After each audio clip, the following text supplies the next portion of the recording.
Hey, good Wednesday afternoon. Hey, I want to get through this video. I think this is a very good article. I got this from military.com by Rebecca Keel. It was published February 28th, 2025. What they're talking about it's a VA study of brain injuries and mental health would be ordered up by the Senate bill.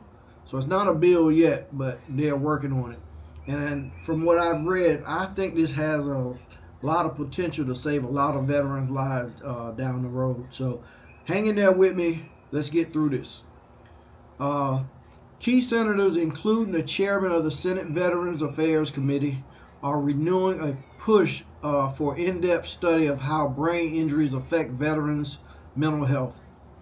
Chairman Jerry Moran, Republican from Kansas, and Senator Angus King of Maine, who also sits on the committee, reintroduced a bill this week that would direct the Department of Veteran Affairs to partner with the National Academies of Science to conduct a 10-year study on the effects of repetitive low-level blast injuries.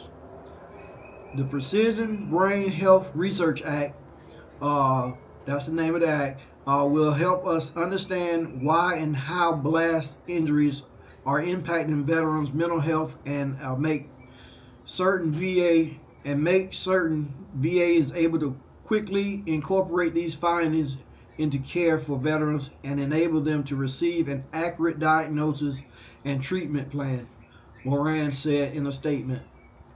This legislation is a step towards providing veterans with evidence-based health care and benefits they have earned and deserve, and I look forward to this passage.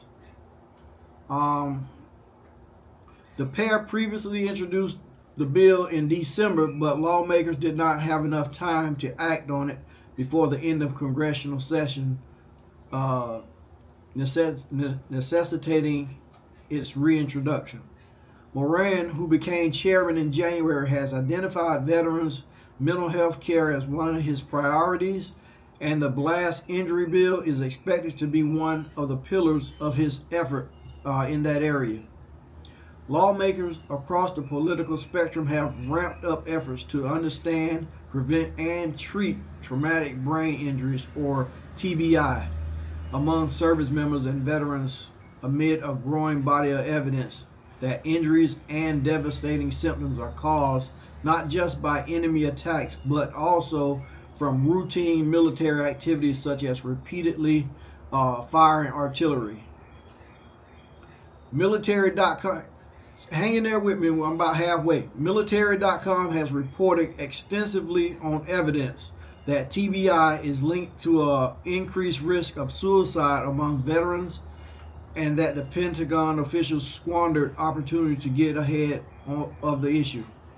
Several high-profile tragedies also heightened lawmakers' interest in the issue, including reports that the Green Beret who died by suicide in a Cybertruck explosion in Las Vegas on New Year's Day may have suffered from TBI, and evidence that an Army reservist who carried out a mass shooting in Maine in 2023 had TBI.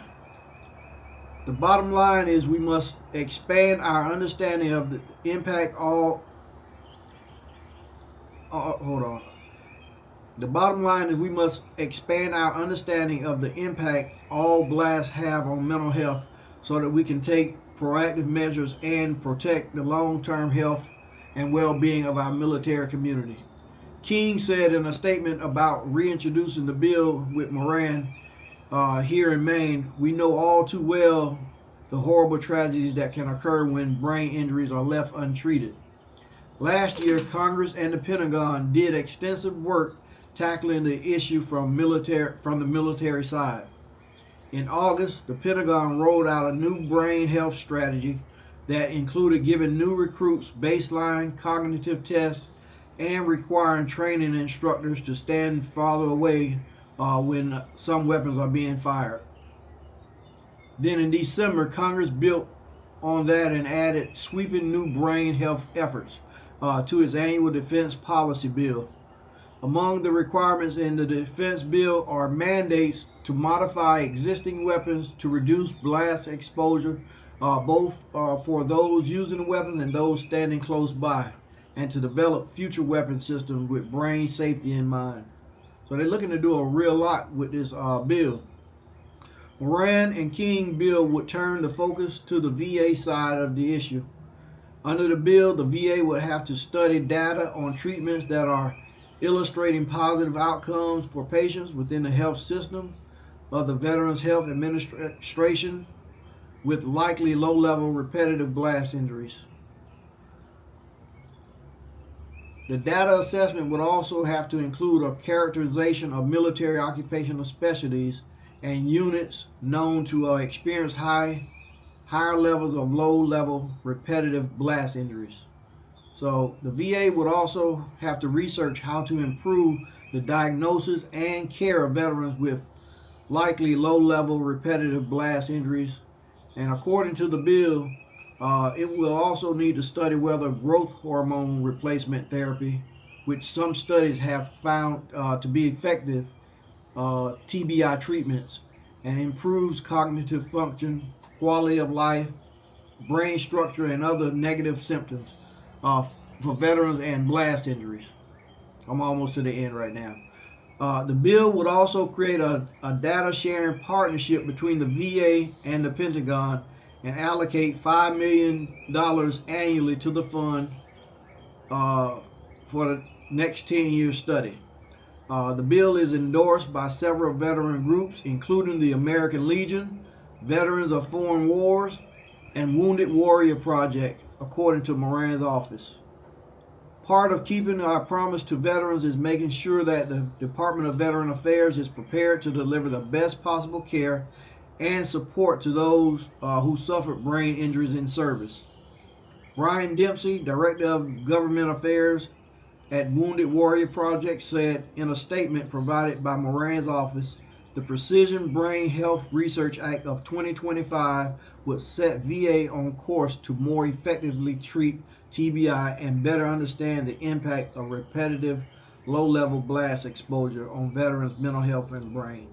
So I think this is, it's gaining steam, and I hope that they pass this bill because, it could really save some lives down the road. So, this brain injury kind of reminds me of the injury that they deal with in the NFL with that CTE. Kind of reminds me of that. But that's a lot of research going into this. So they pumping the money into it. I hope it gets passed, and I just hope everything works out with this. So hey, that's all I got for you guys today. You see a veteran, help a veteran. I'm out.